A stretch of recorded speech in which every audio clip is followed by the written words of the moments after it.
para depois vocês também assistirem. Então, vamos começar. Qualquer problema, por favor, podem me avisar. Eu interrompo aqui, às vezes a conexão cai, tá bom? Bom, vamos lá então, né? Eu estou em nome aí da Faculdade Inspirar e iniciando uma live número 1, né? A gente vai falar sobre uma temática tão legal, uma temática que me agrada muito, que é treinamento de força, e certamente aí algum norte vai trazer para vocês, né? A gente tem 3 pilares fundamentais que a gente vai discorrer aí ao longo desses 30, 40 minutos, que é sobre a força na condição saúde, a força na relação com posição corporal, a gente pode entender a estética, né? E também a força no aspecto de desempenho motor. Então, deixa eu me apresentar formalmente. Eu não gosto de apresentar muito meu currículo, mas acho que é sempre bom nesse momento, né? Então, eu sou graduado em Educação Física, sou graduado em Filosofia e graduado em Teologia, tá bom? Então, essa é a minha base aí. Sou ex-atleta e aí eu tive a oportunidade de fazer Filosofia e Teologia antes da Educação Física, no qual foi muito importante, né? Para a gente poder refletir um pouquinho melhor sobre o meu papel e o seu papel em sociedade com a Educação Física. Depois eu acabei fazendo 6 pós-graduações lato sensu. Vamos dizer assim, 70%... Abriu um microfonezinho, se puder fechar, algum microfone abriu. 70% aí da pós-graduação foi voltado a fitness e alto rendimento, tá bom? Depois aí musculação e condicionamento físico, que é voltado à saúde, e gerontologia e personal. Aí eu fiz mestrado em ciências do movimento humano, estudei treinamento de força sobre a condição da hipertrofia muscular, principalmente, volume de treinamento, e faço doutorado. No doutorado eu estudo o paradoxo da atividade física sobre a relação de saúde metabólica. Então não precisa me chamar de professor, se alguém aí já me conhece em rede social, se alguém já fez algum curso presencial online comigo, sabe que eu prefiro que me chame de Léo, tá bom? Então é isso aí. Então, o Léo, eu tenho acho que umas 18 livros aí, 20 agora publicados, né? Então, nesse momento aí, estava com uns 18, 17 livros, todos voltados à área do treinamento personal e também avaliação.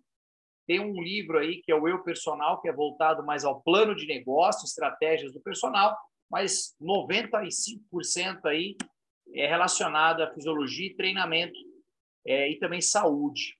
Todos esses livros, alunos meus de pós-graduação, em alguns eventos, eu compartilho de presente aí.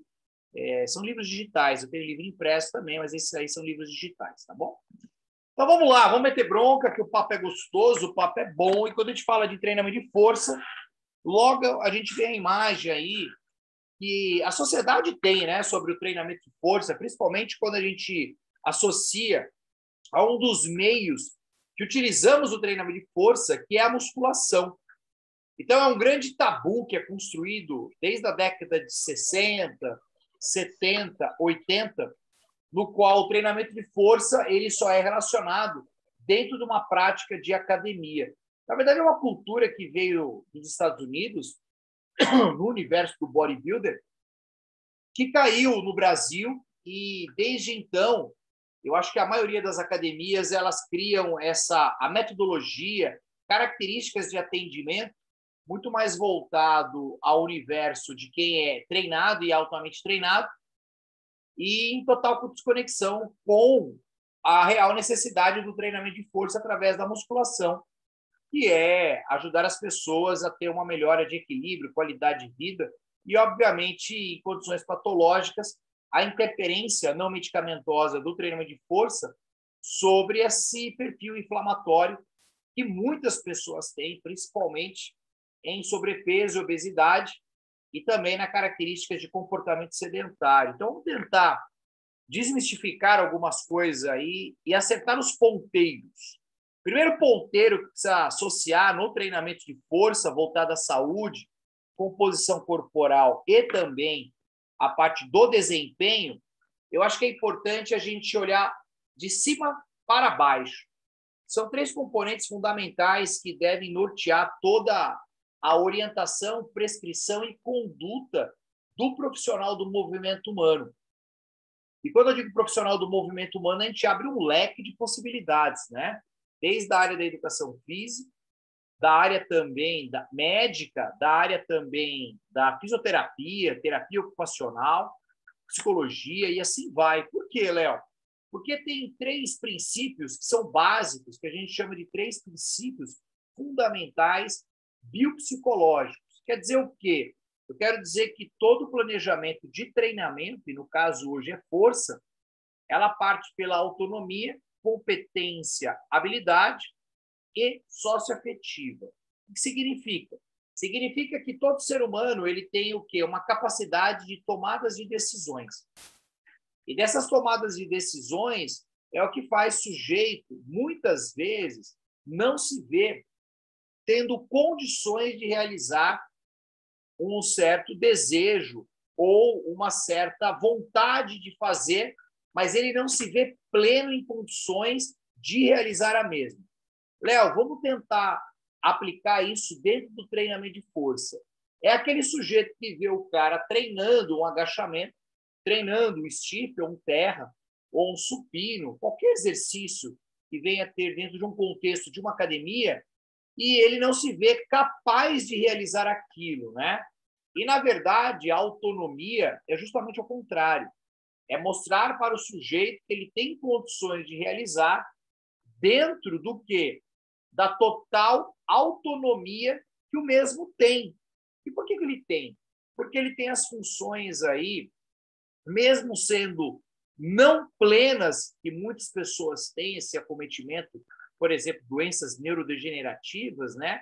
E o sujeito também se vê incapaz de realizar alguns gestos que uma pessoa que não tem um comprometimento neurodegenerativo leva a falar assim, puxa, eu não consigo realizar um agachamento como aquele cara que está ali, encostando o glúteo no calcanhar, mas certamente ele consegue realizar, dentro das suas limitações, um agachamento, né? Então, é importante entender que a habilidade e a técnica e, obviamente, a maestria do profissional do movimento é justamente despertar para as pessoas o quanto que ela tem de poder de empoderar-se diante de algo novo. Isso é muito bonito, porque nós não trabalhamos por instinto, né? A gente tem características de decisão.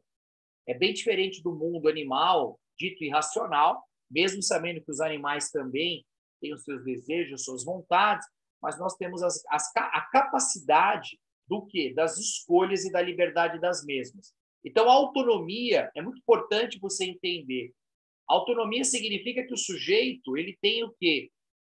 A possibilidade de escolher qual exercício que ele vai fazer. Não é hoje que eu vou discorrer sobre isso, mas hoje a gente tem falado muito sobre autosseleção, que é o aluno, de fato, o aluno pensando em qualidade de vida e saúde, e até do alto rendimento. Ele escolhe quais os exercícios que ele tem mais vontade de realizar ou de experimentar. Isso é muito legal, né? Então, essa autonomia é importante nós entendermos como uma das bases. A segunda base do treinamento de força é a relação da competência e habilidade. O que significa, Léo? Significa que quando a gente tem a competência e a habilidade, não é ficar só no mundo das ideias, né? No mundo da autonomia. Na verdade, você agora expõe em ações práticas. Então, a competência e habilidade significa que ela parte para um caminho de treinabilidade. É o que a gente chama de engrama, programa motor, construção de movimento. E essa competência e essa habilidade, quanto menos treinado o sujeito for, ele tem mais capacidade ainda de absorver as informações.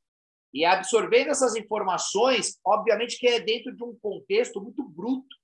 E conforme ele vai expondo essas informações, ele vai gerando o que a gente chama de quê? Dessa habilidade diante de um movimento novo, que passa a não ser mais novo. Significa o quê? Eu não estou contextualizando. É quando o sujeito ele não fica agora mais focado, por exemplo, sobre detalhes diante de uma realização de um supino, né?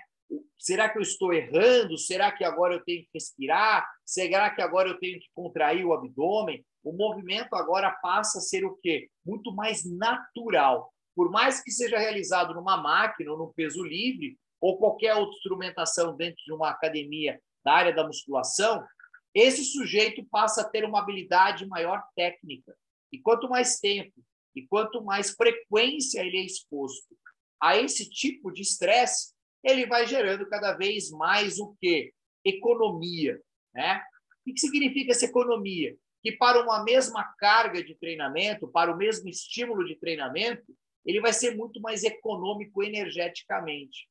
A própria relação de recrutamento de músculos, unidades motoras, capacidade neural, ela agora vai ter que ser muito mais estimulada, bem diferente de quando ele estava iniciando. Então, esse também é um pilar fundamental. Eu costumo dizer que a relação da competência e habilidade é onde o profissional da área da educação física ou do movimento humano que atua com musculação, ele tem que ter um processo muito da palavra chamada pedagogo, que é nos primeiros 4, 6, 7 meses aí de acompanhamento, de fato ele está dentro de um contexto muito próximo. Na verdade, ele tem uma relação muito mais externa de comando, que no final eu vou explicar um pouquinho sobre isso. E, finalmente, a gente tem a relação socioafetiva do treinamento de força, principalmente no contexto da musculação. Quem é mulher vai lembrar do que eu vou falar agora. Até mais ou menos meados de 90 para começo de 2000, 2000 já tinha mudado bastante dentro das academias brasileiras. Mas até então, a musculação ela era vista dentro do universo muito masculino, muito preconceituoso, diga-se de passagem, né? Eu tenho 45 anos e eu lembro exatamente, eu treino desde os 13 anos musculação, e dentro da área da musculação era muito claro isso daí. Poucas mulheres treinavam musculação, era um ambiente muito machista, e isso foi mudando, tanto é que a maioria das academias, o corpo de profissionais é muito mais mulheres do que homens, as capacidades e habilidades são somadas ao do homem, não trazendo diferença nessa relação de técnica, né? Agora, por que eu estou falando isso? Porque a musculação ela sempre foi muito vista como chata, uma atividade monótona, uma atividade isolada, e as pessoas não se relacionam. E é verdade. É verdade. É verdade por quê? Porque a cultura que veio para o Brasil era uma cultura muito mais do alto rendimento do bodybuilder, que é bem diferente do que a gente chama de universo de bem-estar, qualidade de vida e até o fitness, quando a gente pensa em melhora de estética, né? A menina ou o menino não quer competir, mas ela quer melhorar a condição dela de melhorar o glúteo, a coxa, o peitoral, o braço e diminuir o percentual de gordura. Mas qual é o ponto mais importante? O ponto mais importante é que esse profissional de sala ele tem que deixar um ambiente que as pessoas se relacionem, né? E isso é muito importante para manter o que a gente chama de adesão e grau de pertencimento dentro da musculação. Então, aonde eu quero chegar com isso? Cuidado com o microfone, que tem que ter um microfone que às vezes abre. Eu acho que é o da Cris. Aí, o que a gente precisa entender? Que quando a gente fala de treinamento de força, o que você tem agora de autonomia, competência e habilidade não é só para dentro da academia. Na verdade, é fora da academia, né? A gente tem que ter agora uma transferência. Treinar força, treinar musculação, ela tem que ter agora uma aplicação do que a gente chama de vida. Então, por exemplo, o idoso que vai treinar força, qual é uma grande condição de habilidade que a gente quer que os idosos tenham? Uma capacidade fantástica de gerar potência na marcha. Quanto mais potência, quanto mais velocidade de deslocamento por metro por segundo, significa que ele tem menos risco de queda. Isso é importante? Claro que é. Então, a gente percebe que treinar força dentro de uma academia, na musculação com o idoso, qual a real transferência dele para o cotidiano? Então, toda aplicação que vem envolver treinar força, musculação, ela parte, então, pela autonomia, ligada à competência, habilidade e relações socioafetivas. E que ela parte aí sobre qual é a função primária do treinar força. Qual é a função primária de fazer musculação? Não entendi. É o que a gente chama de função preventiva. Eu treino musculação para quê? Eu treino musculação só para estética? Por que só estética, né? Aí você começa a entender que muitas vezes esse desejo que alguns têm sobre a estética, na verdade, é algum comprometimento lá atrás. Então, isso pode trazer o que a gente chama de não aceitação, uma baixa estima de si mesmo. E treinar musculação acaba melhorando isso de maneira muito rápida. Tem muita gente que treina musculação, é magrinho, é tímido, né? E quando ele começa a ter uma regularidade, ele percebe os benefícios da melhora da massa muscular, da força, aquilo traz uma relação de grande efeito sobre o valor que ele começa a se enxergar. E, obviamente, que a gente pode relacionar também a doenças metabólicas e outras condições relacionadas à longevidade, principalmente no papel do idoso. E a gente também tem que lembrar o aspecto funcional, musculação e treinamento de força. Claro que ela tem uma melhora de desempenho motor, principalmente o que a gente chama de locomoção. E, finalmente, treinar musculação, treinar força utilizando a musculação, eu acho que é o mais fácil para a gente estar ilustrando hoje, ela tem uma relação de sujeitos que já estão doentes. Tem muitas pessoas aí que foram acometidas por Covid-19 e estão sequeladas, né? Então, qual é o efeito hoje de benefício para um comprometimento renal? Qual é o benefício hoje para uma pessoa que não tinha problema de hipertensão arterial e ela adquiriu cronicamente a hipertensão arterial sistêmica com o Covid-19? E pessoas que já tinham problema, por exemplo, o cara que tem insuficiência cardíaca. Qual é o real benefício do treinamento de força? O sujeito que é diabético tipo 1, diabetes tipo 2, ou uma menina que apresentou diabetes gestacional durante a gravidez, e mesmo antes da gravidez ela já era treinada. Como é que agora entra o treinamento de força? E para uma criança, por exemplo, que tem autismo, como é que funciona também a condição de treinar força nessas habilidades aí? Então, a gente precisa entender que treinar força ela parte, então, de uma maneira muito integrada à vida. Eu quero viver, então eu quero ter prevenção. Eu quero viver, mas eu preciso me locomover, eu preciso me relacionar com as pessoas. E eu quero viver, obviamente, sem nenhuma mazela metabólica aí. Nesse sentido, a gente percebe que treinamento de força, através da musculação, ela tem um grande objetivo, que é trazer a capacidade de equilíbrio. E essa capacidade de equilíbrio, que é o que nós queremos, é o que nos afasta das doenças literalmente metabólicas e também psicológicas, né? E quando a gente treina, a gente tem que entender que as fases aí são muito notórias em todo sentido. A gente tem o que nós chamávamos de lei da luta e fuga, que é o que a gente chama de reação de alarme, ou alguns da área da bioquímica e fisiologia, e principalmente farmácia, chama de fase de recognição. O que é isso? É quando o sujeito começa a treinar musculação e ele começa a ter alterações metabólicas, alterações do meio interno promovido pela uma carga externa. E aí, quando ele continua treinando, ele tem uma fase aí de resistência. E quando ele continua treinando, obviamente pensando numa sessão e na somatória de várias sessões, ele tem uma fase muito tênue, que a gente chama de fase de exaustão. Essa fase de exaustão é quando, literalmente, o efeito da musculação, que era para trazer benefícios, ela pode trazer algum comprometimento aí pré-patológico e, de fato, trazendo grandes disfunções aí que podem agravar já uma condição metabólica que o sujeito já era desfavorável ou pode apresentar aí também ao longo. Isso quer dizer o quê, Léo? Eu quero dizer que treinamento de força, musculação ou qualquer forma de prática de atividade corporal, ela pode ser tanto o antídoto quanto o veneno. O que vai agora trazer a diferença é literalmente a dose que é aplicada no sujeito. E essa dose é o que a gente chama de carga de treinamento. Ou seja, é o estímulo que é aplicado na musculação, no treinamento de força, e esse estímulo ele tem duas características claras. O que a gente chama de estímulo externo, que é o que teu aluno, o teu atleta, vai realizar das variáveis controladas do treinamento de força. A gente tem mais de 12 variáveis aí em sessão, que são agora monitoradas e controladas, chamada carga externa. E diante de uma carga externa exposta, aplicada no teu aluno, no teu atleta, ela tem um efeito interno. Esse efeito interno são as alterações aí biopsicológicas e emocionais, que certamente vai trazer modificações. Essas modificações é o que a gente chama de carga interna, carga externa, carga psicológica, e dentro das modificações a gente chama de quê? O que acontece durante a sessão.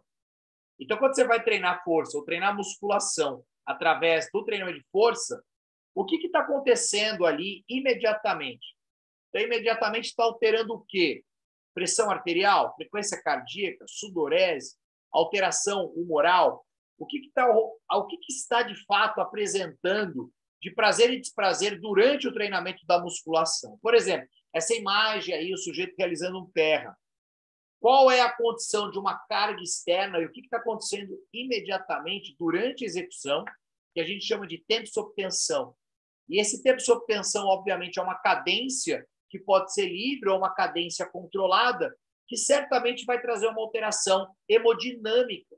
Então, quando eu falo isso, o que significa? Significa que, dependendo da cadência e do tempo sob tensão, pensando em condições de falha de movimento ou não falha, para um sujeito saudável é uma condição. Para um sujeito cardiopata ou uma hipertensão controlada, medicamentosa, por exemplo, ele vai trazer um outro efeito de carga interna. Então, você percebe que a carga imediata ela tem um poder muito grande do quê? Do que vai ocorrer após o treinamento de força. É o que a gente chama de cargas posteriores. Essas cargas posteriores nós chamamos de carga subaguda e aguda. Por exemplo, qual é o efeito do controle da glicemia após o treinamento de força dentro de uma condição extremamente intensa? Intensa pensando em sobrecarga peso. Como é que agora a glicemia vai ser relacionada nesse efeito subagudo? O efeito subagudo, geralmente, ele perdura até 120, 150 minutos. O efeito agudo é tudo que vai acontecer numa sessão até a outra sessão. Então, se ele treinou segunda-feira, qual o efeito agora posterior, agudo, até quarta-feira, sobre a glicemia dele? E como é que agora entrou o medicamento, se ele for insulino dependente, sobre a modulação do mesmo? Será que vai ter que mudar? Será que o médico, acompanhando os efeitos agora posteriores do treinamento de força, que é uma ação não medicamentosa, pensando farmacológica, será que lá na frente o médico endócrino vai falar, olha, vamos diminuir a dose, vamos modificar um pouco o medicamento? Por quê? Porque está apresentando efeitos muito positivos com o treinamento. Então, é importante você entender. Tem um microfonezinho aberto. Ó, deixa só o microfone fechado. Obrigado. Ainda está aberto, Ramon. Ramon, é seu microfone. Porque quando se fala de DNA, alguém avisa aí. Paralelo dentro da gente. Então é algo muito complexo. Então, cada dia que passa, por ter uma infinidade de opções e combinações, pode surgir uma Ramon, está aberto seu microfone. Comorbidades, né? E é isso que acontece, a cada tempo, a cada ano é uma novidade. É a visão que é afetada, a coordenação que é afetada, e aí vai por todos os sentidos. Alguém avisa aí o Ramon, por favor? Não sabe o dia de manhã, o que vai ser a nova, né? A nova patologia, vamos dizer assim, causada, né? E a gente nem sabe como prevenir, né? Faz uma gentileza para mim, gente. Alguém avisa aí. Tá bom, obrigado pela sua contribuição. Gente, mais alguém gostaria de falar? Ramon, por favor. Então, tá feliz com os nossos debates, os assuntos foram abordados. Gente, mandem mensagem aí no chat para ele, alguém dá um toque aí, por favor. Pelo nível dos trabalhos. Eu tenho capacidade aí de tirar o microfone dele. E é isso. Até a próxima semana, então. Tenha uma ótima semana para todo mundo. Professor. Oi. Gente, tomem cuidado com o microfone aberto, por favor, tá bom? Eu sei que tem gente aí que está dando aula, eu sei que tem gente aí que está ministrando, principalmente quem é professor aí, docente, por favor, abriram de novo, tentem se atentar, tá bom?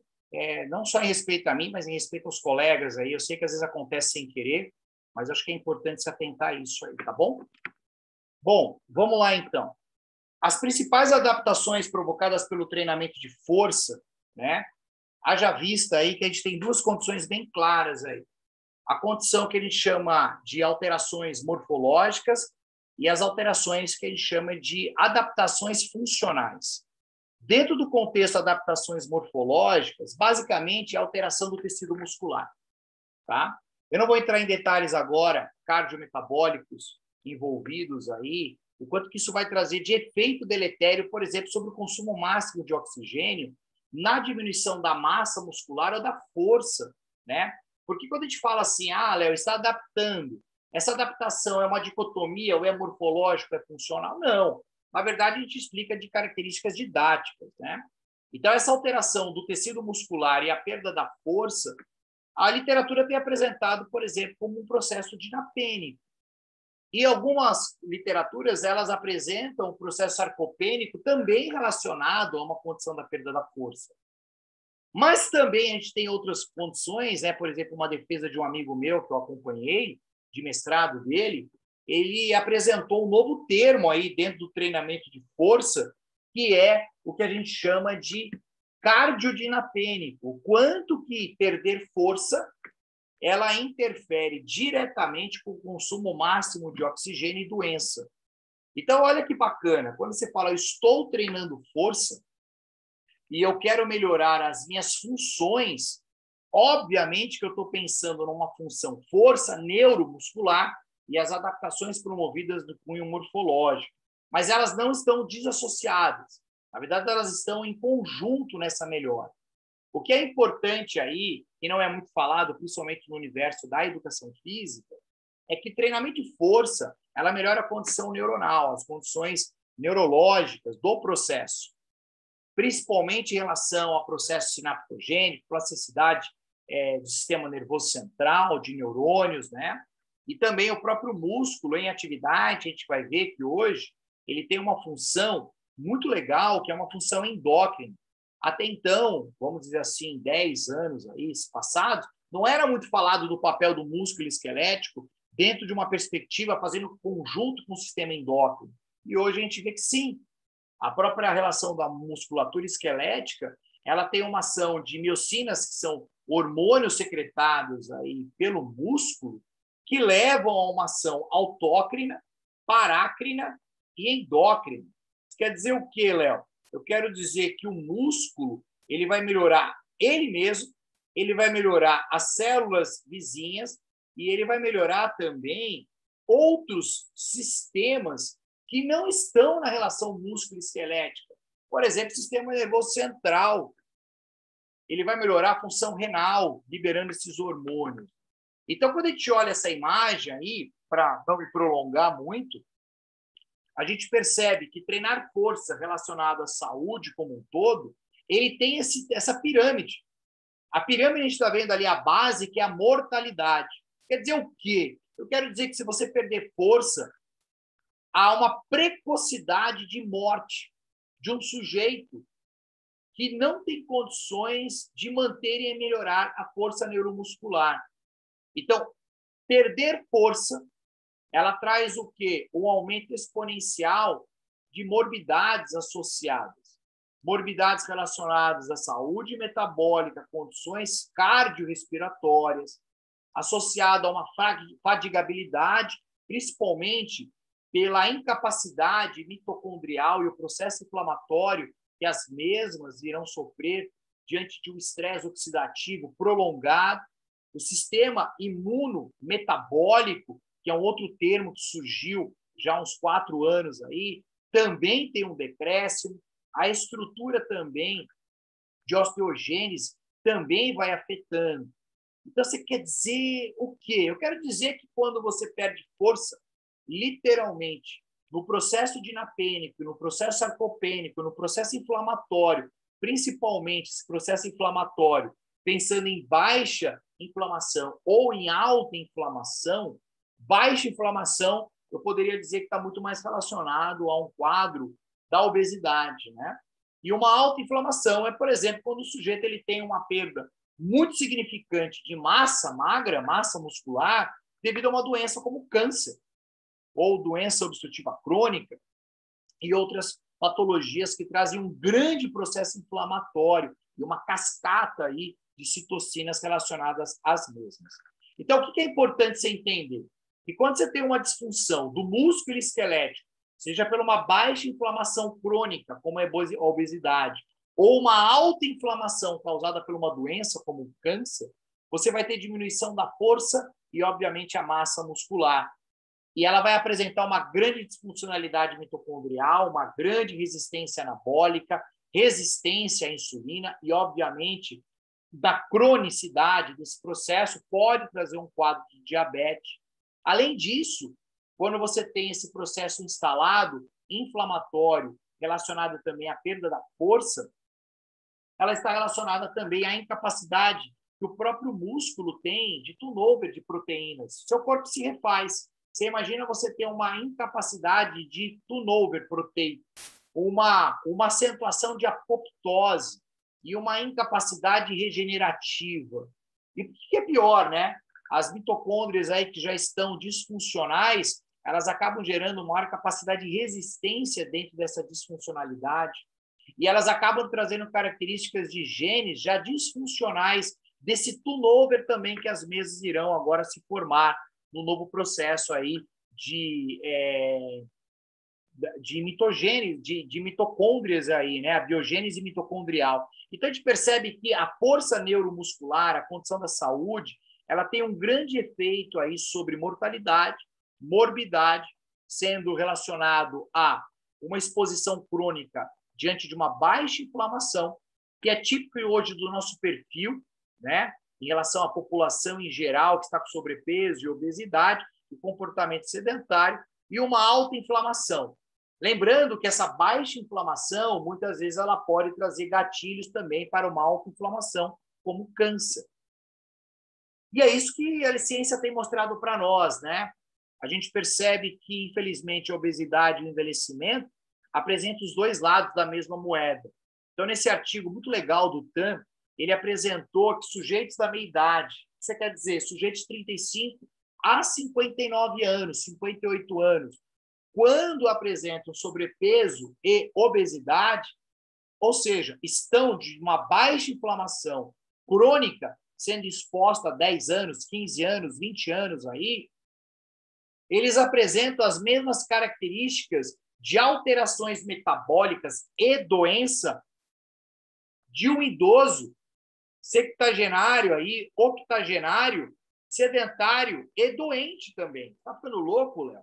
Tá querendo dizer que um cara de 45 anos, 48 anos, que ele é obeso, ele traz uma relação muito similar ao idoso também, de 75 anos, sedentário, e que apresenta também já alterações metabólicas? Pois é, infelizmente é isso. Quando a gente pega, né, eu acompanhei alguns artigos de revisão acompanhando aí, sobre o Covid-19, a gente percebeu claramente que uma população que foi afetada foi o pessoal que já estava numa baixa inflamação crônica. Que pessoal é esse? É o pessoal aí da meia idade, que apresentava já obesidade, apresentava já comprometimento. Óbvio que existe um contexto muito maior a analisar, mas um grande efeito aí sobre essa população, puxa, não foi só no Brasil, foi no mundo, né? Então a gente coloca bem claro que dentro da relação força, treinamento de força, saúde, estética e, obviamente, desempenho, quando você tem uma inflamação instalada, gera um grande estresse oxidativo no músculo e uma disfuncionalidade tanto mitocondrial quanto também nos miofilamentos que vão gerar a capacidade aí de contração muscular. E com a somatória, óbvio, que vai levar a uma grande disfunção musculoesquelética. Agora, você tem que entender, quando a gente fala de disfunção musculoesquelética, óbvio que eu não poderia também relacionar a uma disfuncionalidade também de músculos que são importantes, como respiratórios, e também a relação de músculos relacionados à condição cardíaca. Tudo isso vai trazer uma disfuncionalidade. Por exemplo, quando a gente olha um quadro como esse daí, que é um quadro já instalado de miosteatose, né? É uma inflamação muito severa e crônica no músculo esquelético, aí no caso é um paravertebral, que foi infiltrado aí por gordura na musculatura. A gente chama isso aí de processo inflamatório miosteatótico, que dentro de um idoso a gente chama muitas vezes de obesidade sarcopênica, que afeta principalmente membros inferiores. Você imagina uma musculatura dessa aí, qual é a capacidade que ela tem de gerar força, contração muscular dentro de uma funcionalidade? Você acha mesmo que isso aí fosse num quadríceps, num posterior de coxa, num glúteo? Um idoso ou um sujeito de meia idade que apresenta um quadro clínico como esse, qual é a condição dele? Agora, você tem que entender que essa musculatura está inflamada, então ela está liberando aí, literalmente, miocinas inflamatórias, né? Que vai trazer um dano não só para o músculo que ali se encontra, mas é sistêmico. Então, a gente relaciona que A obesidade, de fato, ela tem um grande efeito deletério sobre a condição de saúde metabólica, saúde músculo-esquelética e a preservação da vida. E ela vai trazer uma incapacidade aí da própria musculatura se regenerar. Isso quer dizer o quê, Léo? Exatamente isso. Eu quero dizer que quando você entende treinamento de força e musculação, não fique achando que o mesmo volume de treinamento para um cara que é magro é o mesmo volume de treinamento para um cara que é obeso. A mesma relação de tempo sob tensão diante de uma sobrecarga é completamente diferente de um cara saudável. São contextos metabólicos bem diferentes. Então, a gente precisa entender exatamente da dose ideal. Por quê? Porque se eu errar na mão, algo que já é inflamado, algo que já é doente, algo que já está injuriado, eu vou piorar muito mais. O sistema imunometabólico dele vai despencar mais ainda. E, de fato, o que era para trazer benefício com o treinamento de força, não traz. E, obviamente, que aí há a cascata do inferno, né? A inatividade física, somado ao acúmulo de gordura visceral, a infiltração de macrófagos, tentando, né, de alguma forma, aí, diminuir esse processo inflamatório sistêmico crônico, que esse comportamento sedentário, essa obesidade instalada, e vai gerando as condições de resistência à insulina, aterosclerose, fatores tumorais aí de crescimento, como câncer, uma inadequação do processo de formação óssea e relacionadas doenças aí, como diabetes, doenças cardiovasculares, câncer e osteoporose. Porém, quando você tem uma musculatura agora que passa a tentar, através do treinamento de força, diminuir a ação inflamatória e promover uma ação anti-inflamatória, o simples fato de você treinar musculação de uma maneira crônica, ela vai trazer, de fato, a hipertrofia muscular e também miocinas, que eu prefiro chamar de exercinas, né? Quando você tem a somatória de exercício, junto com essa secreção hormonal, que são miocinas, ou chamadas também de mioquinas, mas relacionada ao exercício, a literatura tem chamado de exercinas. Então, olha o poder que essas exercinas, miocinas, têm de benefício hipertrófico, de melhora de oxidação de gordura. Então, quando você vê lá interleucina 6, interleucina 7, interleucina 15, a BNF, que também tem uma relação não só da melhora de oxidação de gordura, mas um fator muito importante na condição do sistema nervoso central, a melhora da sensibilidade à insulina, com a secreção da interleucina 6, que é liberada pelo músculo esquelético, né? O aumento da osteogênese pela IGF-1 e FGF-2, miocinas sendo secretadas pelo músculo enquanto você está treinando, uma ação anti-inflamatória promovida pela interleucina 6, fatores antitumorais de defesa, melhora das funções pancreáticas e melhores do Brauli, né? Essa irisina tem um poder fantástico, termogênico, não só na relação de modificações de características do tecido adiposo branco, que tem uma ação mais inflamatória, mas convertendo ele para um perfil mais termogênico, liberação de calor. Mas a erisina é fantástica também hoje, dentro da condição de sinaptogênese, plasticidade neuronal, ou seja, ela tem uma afinidade com a barreira hematoencefálica, promovendo benefícios do sistema nervoso. Então, quando a gente olha tudo isso, e eu vejo a musculatura em exercício, utilizando o treinamento de força, ela liberando hormônios, se protegendo, desinflamando a si mesma e tendo um potencial sistêmico, né, de colaborar de uma maneira integrada, integrativa, com todos os sistemas como uma peça única de engrenagem, não tem como não falar que o treinamento de força ele é fantástico. Não tem como falar que o treinamento de força ele só pode ter um escopo voltado à composição corporal e estética, porque não é. Quando eu penso em relação ao treino de força, eu tenho que abrir algo muito maior. Qual que é algo maior? Eu tenho que lembrar que o treino de força, então, ele é algo que vai promover melhora de qualidade de vida e saúde, e mesmo a pessoa que já apresenta uma comorbidade relacionada ao desuso ou a um processo inflamatório crônico, os benefícios que o treinamento de força vai trazer, os benefícios que o treinamento de força vai trazer também na relação do desempenho para o sujeito. Então, a questão que a gente precisa definir aí, que, de fato, infelizmente no Brasil, a gente tem dois problemas. Quais seriam os problemas? As pessoas elas não querem saber de treinamento, elas não querem saber de práticas de atividade corporal, sendo conduzidas aí pelo profissional, seja individual ou dentro de um estúdio, numa academia, assessoria, consultoria. Elas não se agradam, não têm adesão, não têm vontade de começar. Porém, algumas decidem fazer. E quando elas decidem fazer, muitas vezes é por uma condição desfavorável. Eu estou doente e eu preciso mudar agora meus comportamentos. Mas não gera aderência. Ela leva como um pesar e ela fica literalmente alguns meses ali e abandona a atividade. A gente tem artigos publicados aqui no Brasil que de cada 100 alunos que entram num contexto de academia ou treinamento personalizado ou estúdio, 98 dos 100 abandonam em 12 meses. É muito louco isso. É muito louco. Ah, você fala, mas quanto isso significa? Menos de 4% da nossa população brasileira ela pratica algo sistematizado, organizado e com regularidade. Entenda uma palavrinha. O que vai mudar a vida das pessoas em relação à preservação de si mesmo, pensando no contexto treinamento, não é a intensidade, é a constância, é a regularidade, é o crônico. Então, a gente precisa entender que treinar musculação não é somente por umas férias de verão. Treinar musculação, treinar força ou qualquer condições que envolva prática corporal é uma necessidade eminente para a preservação da própria vida humana. Gerar uma aderência. E aonde eu quero chegar nessa parte final?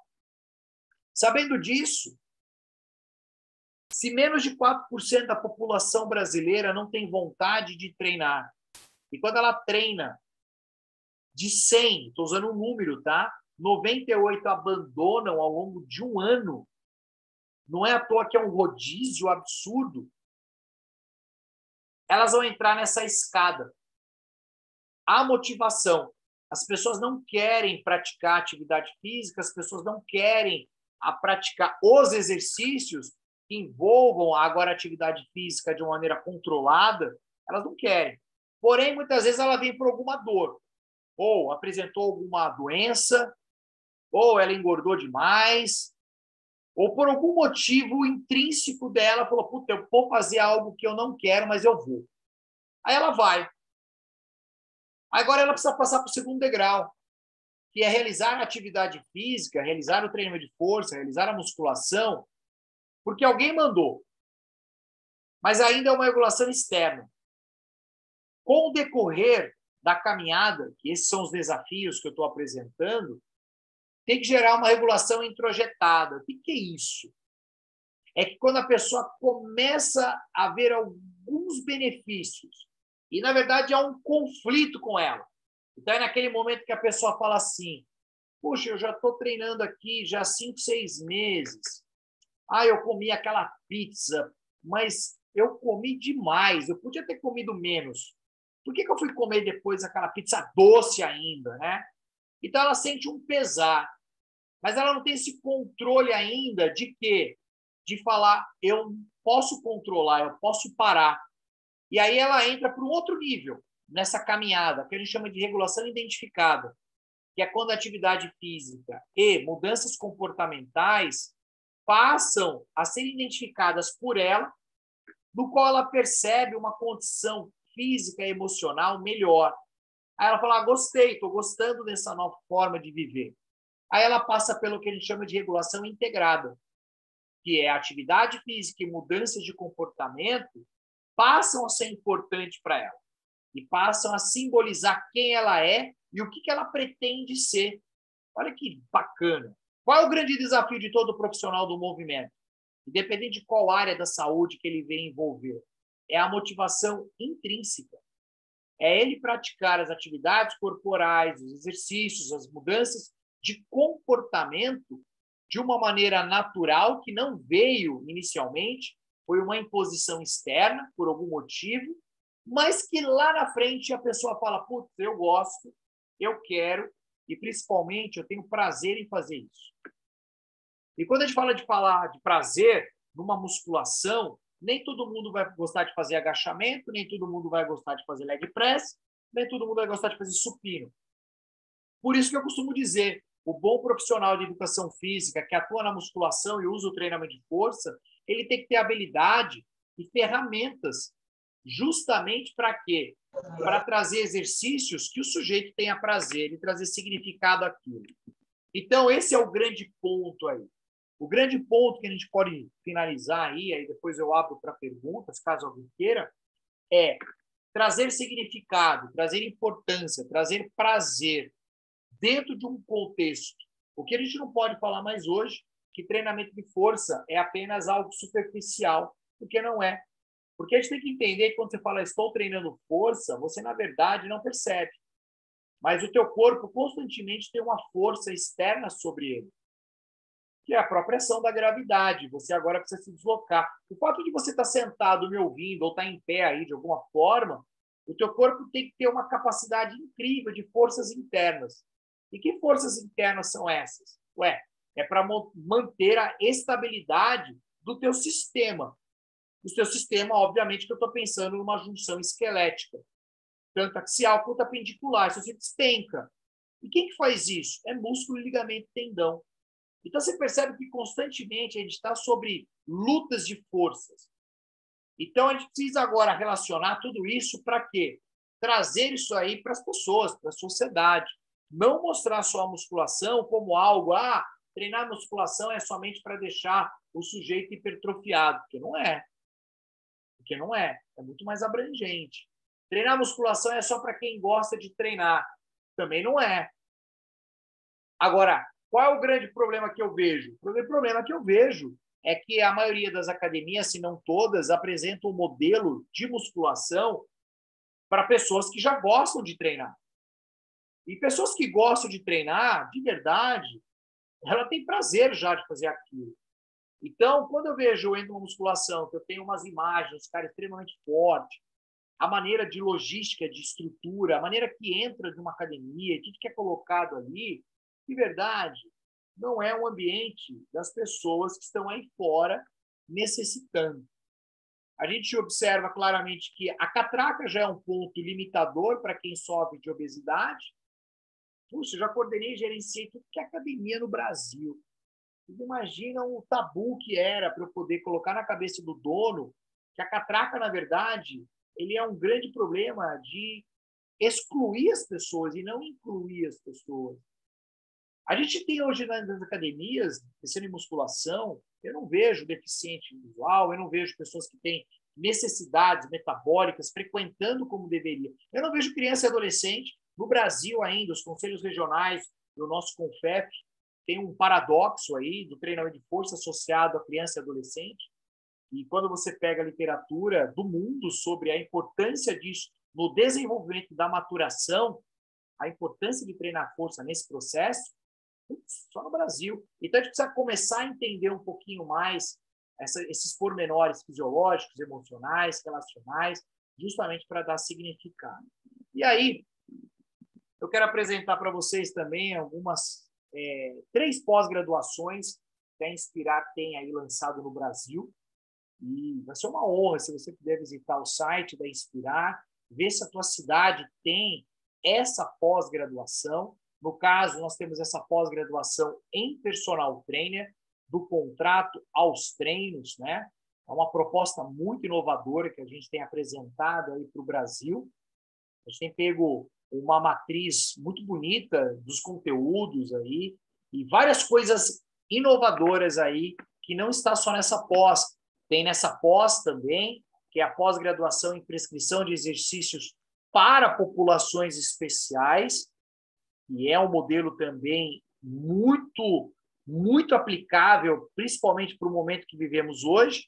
E a gente tem essa pós aí, no qual inspirou essa temática dessa live. Pós-graduação em treinamento de força, saúde, estética e desempenho motor. Então é isso. 3 pós-graduações que nós estamos lançando aí no Brasil e tendo a certeza que você aí vai ser para lá de privilegiado de realizar qualquer uma dessas, tá bom? Quero agradecer demais aí a própria educação física que me dá a oportunidade de exercer o meu real ofício, né? a minha vida em si, o amor que eu tenho a ela e o quanto que é importante a minha vocação, né? Então, por isso que eu tenho uma frase aí, que não foi você que escolheu a educação física, foi a educação física que escolheu a você. Se você é da área da fisioterapia, pode colocar a mesma coisa. O que é importante é que nós estamos muito além da profissão. Na verdade, a gente está no contexto da vocação. Exercer quem nós somos, não da zona do possível, né? Mas na zona do melhor. A zona da mediocridade é a zona do parei o meu possível. Não, a gente tem que fazer o melhor. E eu creio que se você está aí assistindo, é porque você quer fazer o melhor dentro do teu chamado. Então, se capacite, estude, continue firme, para a gente errar menos nas nossas condutas profissionais e na nossa prescrição. Caso alguém queira fazer alguma pergunta, eu estou à disposição aí de vocês, tá bom?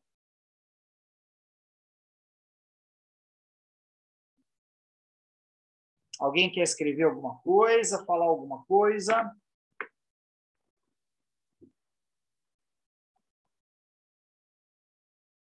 Alguma dúvida ficou? Por favor, podem escrever.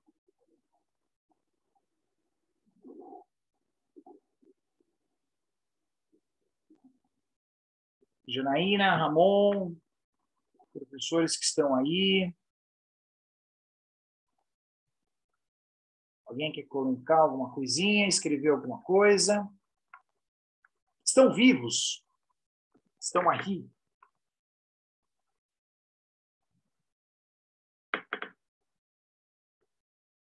Tranquilos? Eu acho que é isso, né? Já que ninguém está aí querendo escrever alguma coisa ou falar alguma coisa, quero agradecer demais aí o convite da Inspirar para apresentar essa live e também colaborar com essas 3 pós-graduações aí. Desde já, muito obrigado pela presença de todos. Me coloco à disposição a servir vocês de alguma forma. Vou deixar o meu Instagram aqui no chat, caso alguém queira me seguir ou fazer alguma pergunta. Professor, Oi. o material vai ser liberado, algum disponibilizado? Eu posso disponibilizar sem nenhum problema. Eu passo aqui para o marketing. Eles disponibilizam sem nenhum problema. Maravilha. Obrigado, excelente aula aí. Obrigado. Com Deus. Tudo bem, gente? Tranquilos? Então é isso daí. Obrigado. Fiquem com Deus aí. Bom final de noite. E amanhã, espero que vocês tenham um dia super gostoso, cheio de significado aí também para vocês, tá bom? Fiquem com Deus e até a próxima.